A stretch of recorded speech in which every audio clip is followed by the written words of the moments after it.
Hello everyone, and welcome to this video on mean reversion and Python.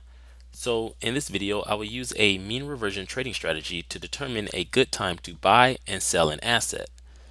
Now I'm currently on Google's website. It's called colab.research.google.com, and I'm on it because it makes it really easy to start programming in Python. So all you have to do is go to this website and then log in using your Google account and get started writing your Python code. So if you're going to code along with me, go ahead and click on File, then click on New Notebook, where a new tab will open up, and then eventually a new cell. And according to Investopedia, mean reversion, or reversion to the mean, is a theory used in finance that suggests that asset price volatility and historical returns eventually will revert to the long-run mean or average level of the entire dataset. Hence the name mean meaning average and reversion meaning to return to. All right, so the first thing I'm going to do here is type in a description about the program and comments. So I'm just going to put here mean reversion trading strategy. Alright, and before we begin, if you like the videos on this channel, then be sure to click that subscribe and like button, and to be notified about new videos from this channel, hit that bell notification.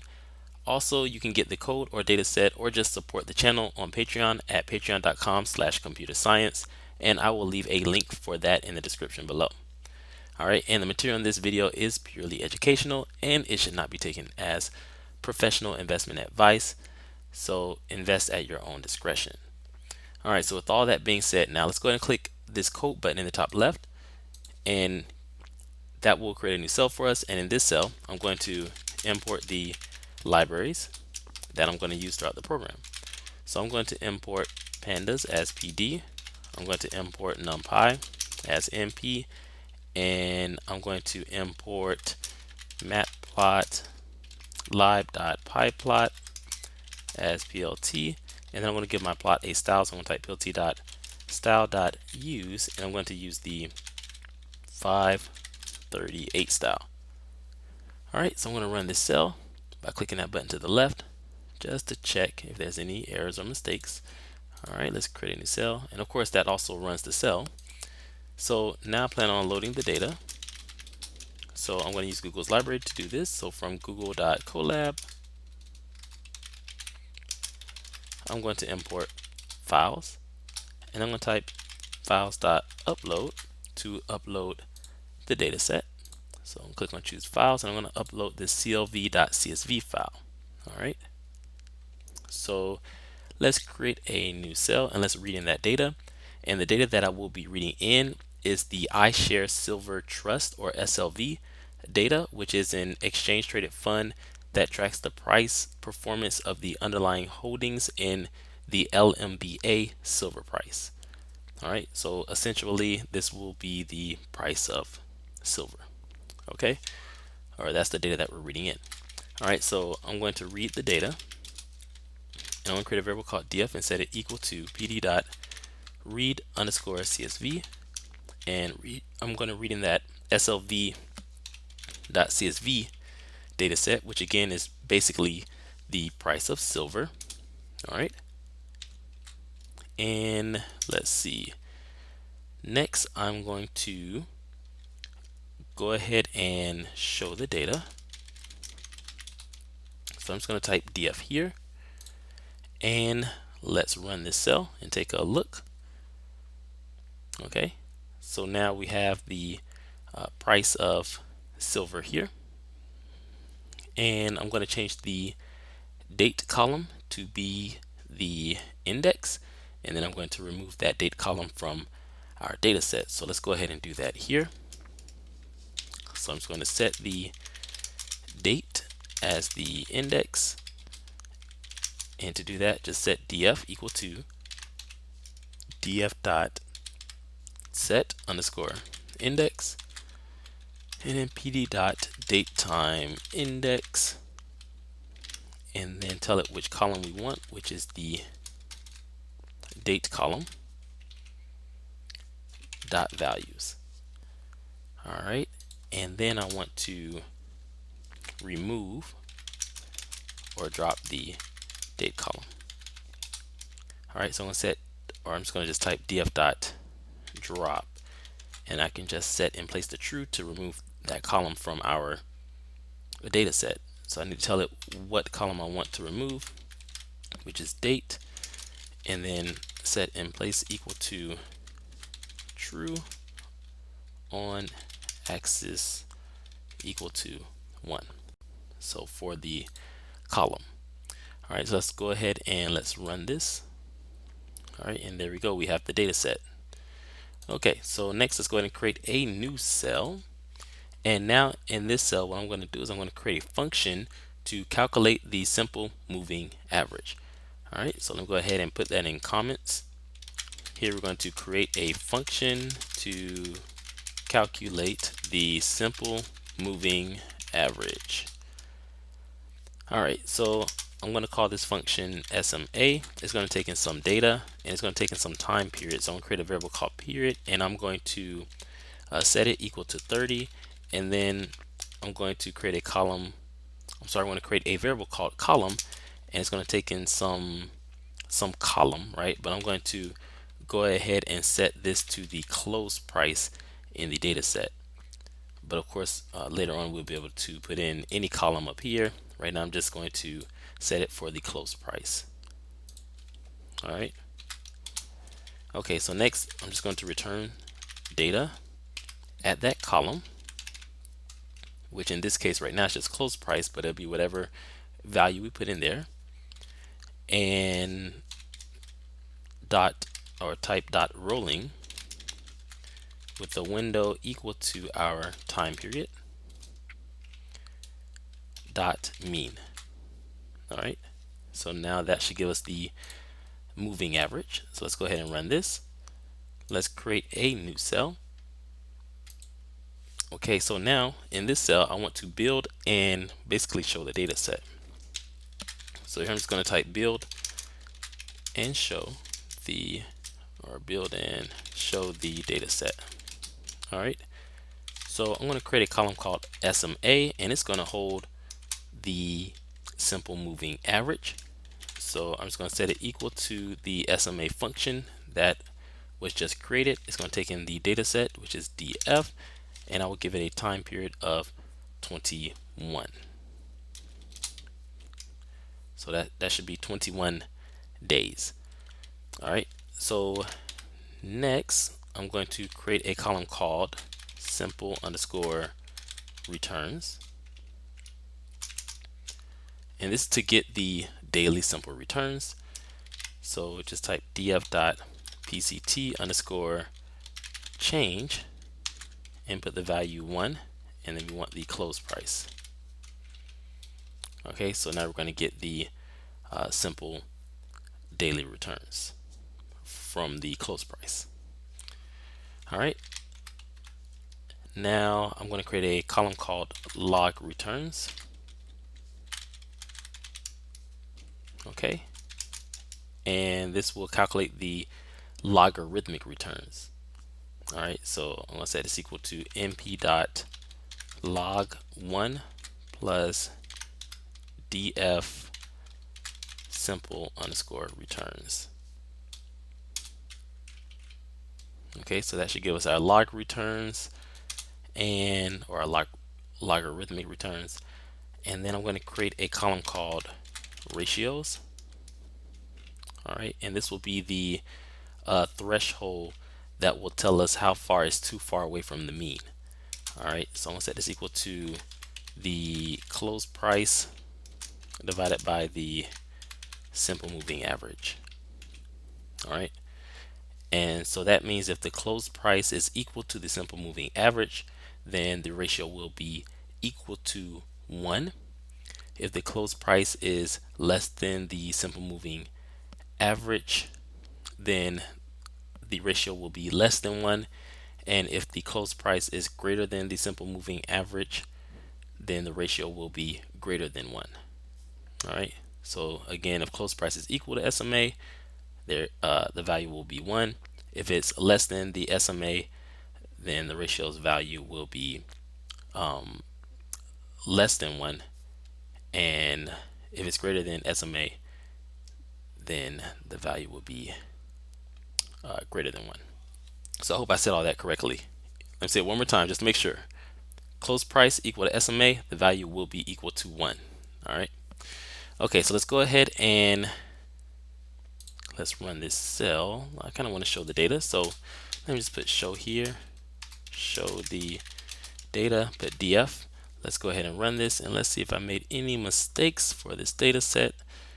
And now we can see that this data set now also contains those columns that I just created, the SMA, the simple returns, the log returns, and the ratios. All right, excellent. So let's go ahead and create a new cell. All right, and now let's get some statistics. Get some statistics on the ratio column. All right, so I'm just gonna type df ratio, and let me see, did I call it ratio or ratios? I call it ratios.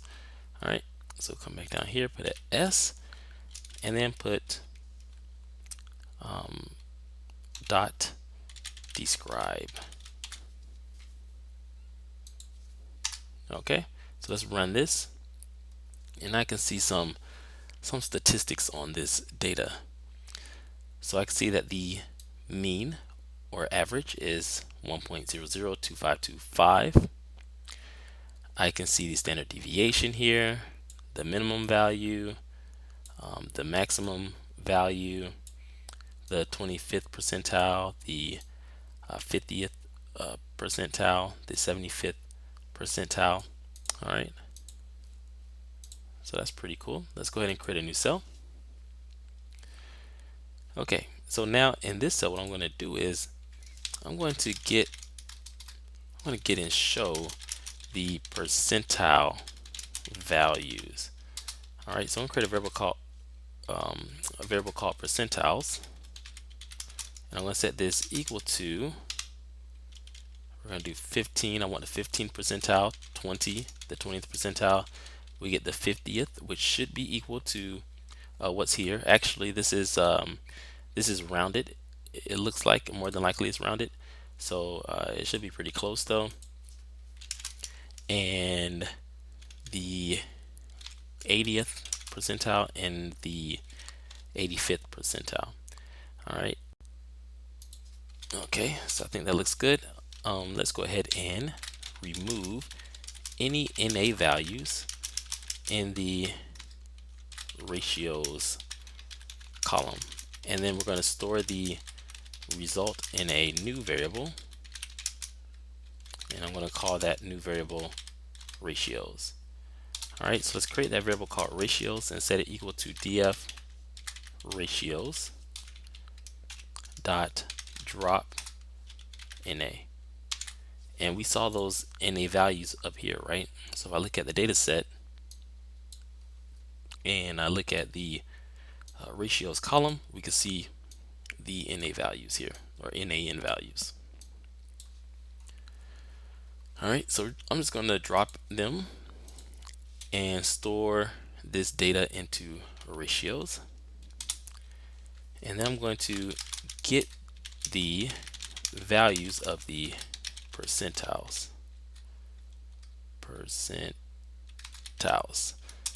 All right, so I'm going to create a variable called percentile underscore values. I'm going to set this equal to np dot percentile, and I'm going to input ratios and percentiles. Okay, I think that looks good. And then I want to show the values of the percentiles. So I'm just going to type here percentile underscore values, and let's go ahead and run this. Okay, so now we can see the actual values for each percentile, right? So again, this right here would have been the 50th percentile, and that's really close to this one here. They're slightly off only because this is rounding. This 50 percentile here is rounding. So this will be the actual value, or at least close to it, right? There may be some rounding here as well. Okay, so anyways, this right here would be the 80th percentile. This would be the 85th percentile. Here would be the 20th percentile, and here would be the value of the 15th percentile for ratio. And I'm going to use these percentiles, of course, to help me to determine when to buy and sell an asset. So let's go ahead and create or buy and sell this asset here. So let's go ahead and create a new cell. And now what I'm going to do is I'm going to let's go ahead and plot the ratios. Okay, so I'm just going to type plt dot figure. I'm going to give my figure a figure size. I'm going to set that size to be equal to 14 by 7. I'm going to go ahead and give my plot a title. So I'm going to just call this ratios. And then I'm going to plot the data. So I'm just going to type df ratios. I'm going to drop the NA values, and then I'm going to plot the data, and I'm going to give this a legend. So I'm going to set legend equal to true. All right, so next I'm just going to if I run this, it should be good, right? So let's go ahead and run this for now. Nice. So here we have ratios being plotted, right? So you can see it kind of bouncing around, right? So it's pretty close to that that 50th percentile. And it's pretty close to the mean as well. That you can see the values keep coming back right around this area here. So let's go ahead and plot some of these percentiles just so we can see like how far is too far. So when would be a good time to buy? When would be a good time to sell? Like we can see here probably would have been a good time to buy, and here probably would have been a good time to sell. All right, because again, this right here tells us that the close price is higher than the simple moving average, and then here tells us that the close price is less than the simple moving average, and we expect that the price will go back to the simple moving average, or at least somewhere near it. Okay. All right, so let's go ahead and plot those percentiles. So just type plt dot x h line, and then I'm going to plot percentile values at position 0. So this will be the 15th percentile. All right, and I'm going to set the color to be green, and then I'm going to give this a label. So I'm going to call this 15th percentile, and then I'm just going to highlight this, copy using Control C, and then I'm going to paste it 2 times using Control V, and just change a few values.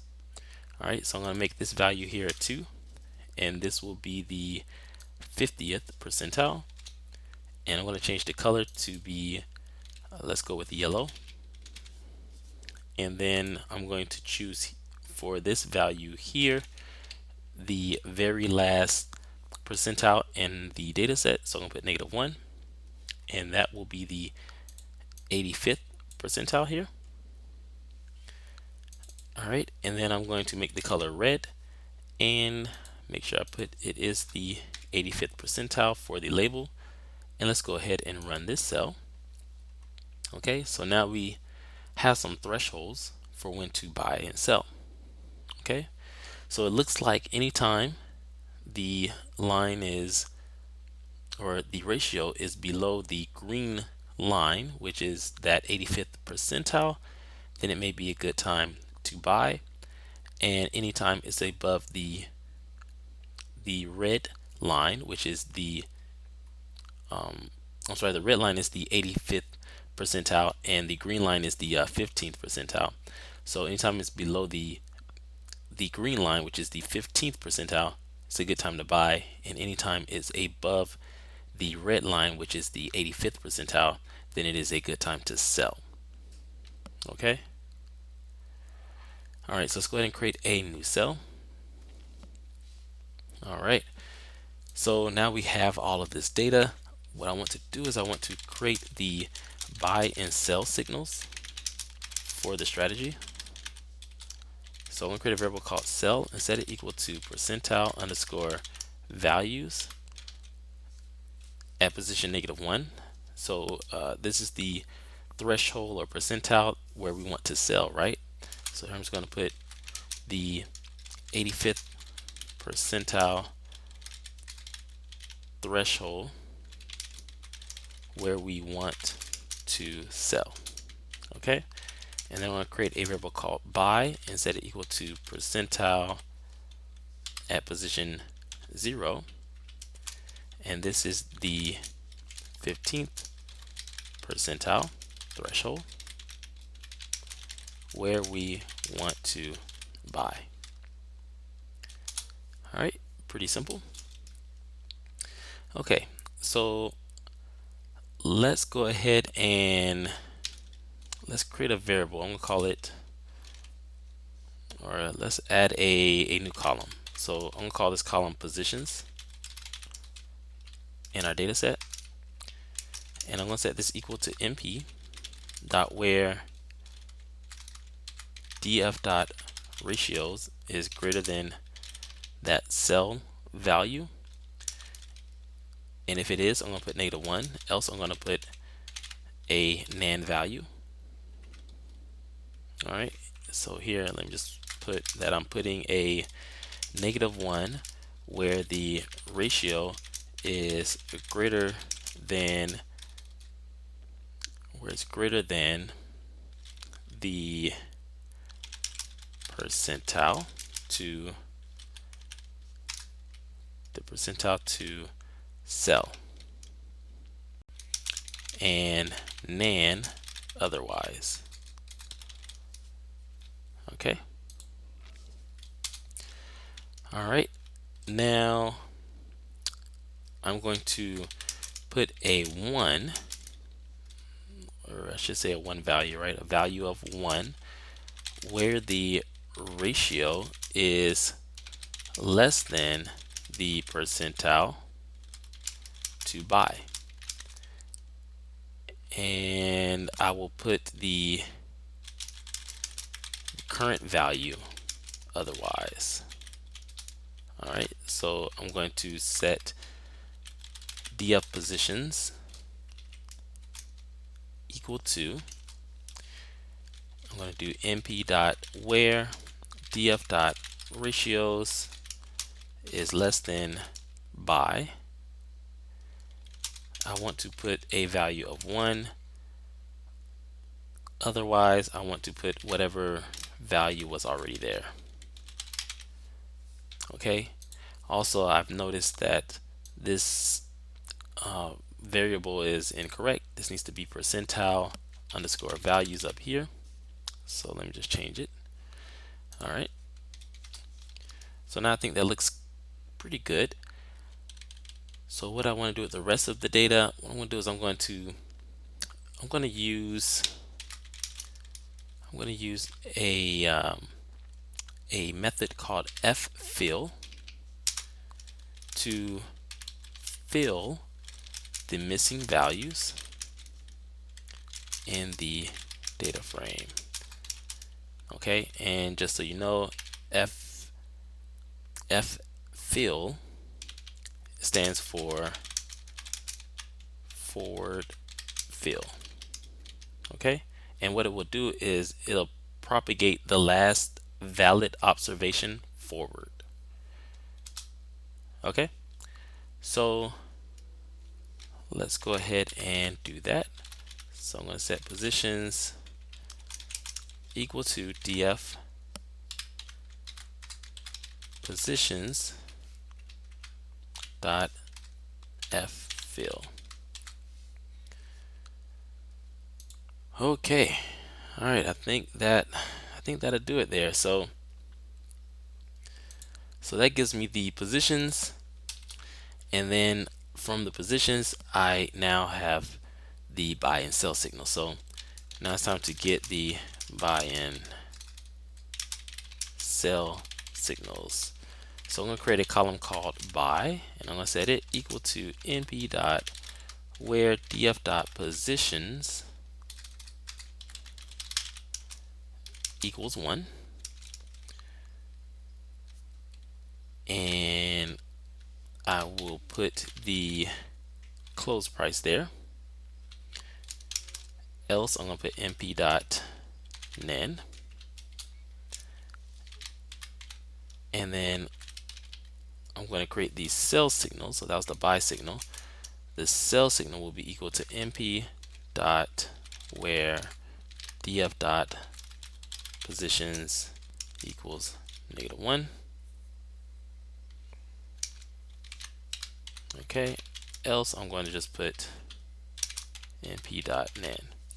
All right, so first one, I have the buy column, setting it equal to the value of the close price wherever I see 1 at in positions, and wherever I see -1 in positions, I'm going to also put the close price here, but for this sell column.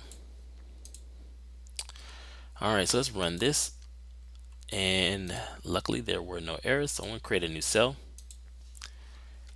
and let's first visualize the data.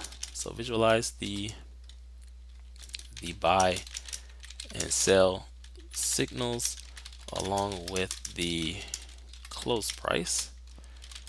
So I'm going to just type plt.figure, and I'm going to give that figure a figure size again. It's going to be the same like what we did before. So I'm going to make sure that it has a figure size equal to 14 by 7. I'm going to give this a title. So I'm just going to put close price with buy and sell signals. All right, so let's plot the data. So I'm going to type plt.plot, and I want to plot the close price, and I'm going to give it an alpha equal to 0.5. So it should be a little transparent, and I'm going to set the label equal to close for close price. And then I also want to plot the simple moving average. So let's go ahead and plot that as well. So that's df SMA. I'm going to set the alpha equal to 0.5, and then I'm going to set the label equal to SMA for a simple moving average. All right, so now it's time to plot the buy and sell signals. So I'm just going to type plt.scatter, df.index, df buy. Okay, so this will tell me when to buy, and I'm going to set the color equal to green, and the label will be equal to buy signal. And let's give this a marker. So I'm going to use the up character, and then the alpha will be equal to 1. Okay, and I'm going to do this something similar for the sell column. So let's go ahead and just highlight this and copy using Control C, and then come down here and paste it using Control V and change just a few things. So I'm going to make this the sell column. I'm going to change the color to be red, and it is the sell signal, and then the marker will be V, and then the alpha will be equal to 1 as well. And then I'm going to give the x-axis a label, so plt.x label. So it's going to say date, and then I want to give the y-axis a label, so I'm going to type plt.y label, and it will be the close price. Okay, and then let's show the legend. So type plt.legend, and I want to show the plot, so I'm going to type plt.show. Okay, so let's go ahead and run this. All right, and there we go. So we have all of these buy and sell signals. So you can see the green arrows going upward are telling us that this would be a good time to buy, but notice that it's not the optimal time, right? And then the red arrows are telling us that this would be a good time to sell, although it's not the optimal time to sell. All right, so you can see obviously here at the top it's saying sell, sell, sell, but also notice that it's telling us to sell at even lower prices as well. All right, so let's go ahead and create a new cell, and I want to see just how profitable, well, how good this strategy is for this data set. So I'm going to calculate the returns for the mean reversion strategy. So I'm going to create a new column called strategy underscore returns, and I'm going to set this equal to df dot positions dot shift 1 times df dot log underscore returns, and then I want to show it, so I'm just going to highlight this, copy using Control C, and then paste it here using Control V and run the cell. All right, so let's create a new cell. Now I can see the data, and here I'm going to plot the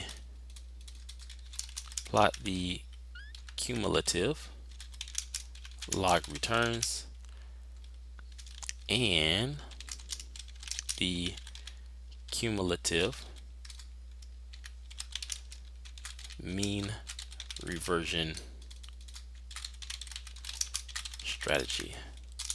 All right, so just type lt dot figure, of course give the figure a size, so I'm gonna make it the same like before, 14 by 7. Let's give this a title, pt dot title. I'm gonna put growth of $1 investment. Okay, now let's plot the data. So pt dot plot np dot exp df log underscore returns. So basically I'm just undoing the log returns here by raising it to an exponent. I'm going to do dot drop NA values. So we're going to remove all of the NA values dot cum prod. Okay. And let's see, I think that looks decent. Let's give this a color. So I'm going to set C equal to green. I'm going to give this a label, and I think I'm actually missing parentheses here, so I have too many parentheses right there, and this needs to be a parentheses. I believe it's right. We're going to drop in a, so right here. All right, so sorry about that. Okay, so I'm going to give this a label. I'm going to set the label equal to buy hold strategy. So this will let me compare the buy and hold strategy versus our mean reversion trading strategy. Okay, so I'm just going to highlight this. I'm going to copy using Control C, and I'm going to come down here and paste it using Control V, and then I'm going to put the mean reversion strategy here to see see its cumulative returns. So here I'm going to change the column to strategy underscore returns, and everything else there can stay just about the same. I think I'm missing nope, not missing anything there. So let's see, we're going to change the color to be blue, and then the label here will be mean reversion strategy. All right, and then I want to show the legend, so I'll type lt dot legend, and let's run this. Okay, And so now we get this very, very nice chart. We can see the buy and hold strategy in green, right? And then we can see the mean reversion trading strategy in blue. So what does this mean? Currently, I guess up until 2022, the mean reversion trading strategy has outperformed or have given more returns than the buy and hold strategy. But we can also see that there was a time period where the buy and hold strategy outperformed the mean reversion trading strategy. All right. So I'm actually kind of curious on what those returns are. So let's go ahead and create a new cell. And here I'm going to print the returns for both strategies. So I'm going to print here buy and hold strategy returns. And I'm going to put np dot, basically going to be very, very similar to what I have up here. So I'm just going to highlight all of this here. I'm going to copy using Control C and then come down here. I'm just going to paste it here using Control V. And this way I just have to change a few things. So I want the last value here. So I'm going to put -1. And then I need to subtract 1 as well to get the last buy and hold strategy return. All right, so let me just run this just to make sure that that's okay. Okay, so everything looks good there. And I'm going to highlight all of this, copy using Control C, and then I'm going to paste it using Control V. And let's change a few things to this. So I'm going to put mean reversion strategy returns. And here I'm going to put strategy underscore returns, and everything else looks good. So let's run this. So there we go. All right. So the buy and hold strategy returned 0.2659, while the mean reversion strategy returns 0.8366. So that's pretty good. So you have 26 point, I'm going to say 6% versus 83 point, I'm going to say 7% returns. So who won in this case, or which strategy won in this case? The mean reversion trading strategy won in this case for this data set. Again, we can see that that wasn't always the case. We have an area here, some time period, where the buy and hold trading strategy actually outperformed the mean reversion trading strategy, and also at the very beginning here we can see that it also beat it. All right, well, that's the end of the video. If you would like to start an investment portfolio of your own, then you can click on the link below and get 2 free stocks on Webull when you deposit more than $101. And don't forget to grab $10 worth of Bitcoin using the BlockFi link below as well when you deposit 101 or more dollars. It's basically free money. Thanks for watching, and thank you to the supporters supporting this channel on patreon.com/computerscience. Again, if you would like to be a supporter on patreon.com/computerscience, or just get the code, then I will leave a link in the description below for that as well. Thanks for watching, and I hope you all have a great day, and I'll see you all in the next video.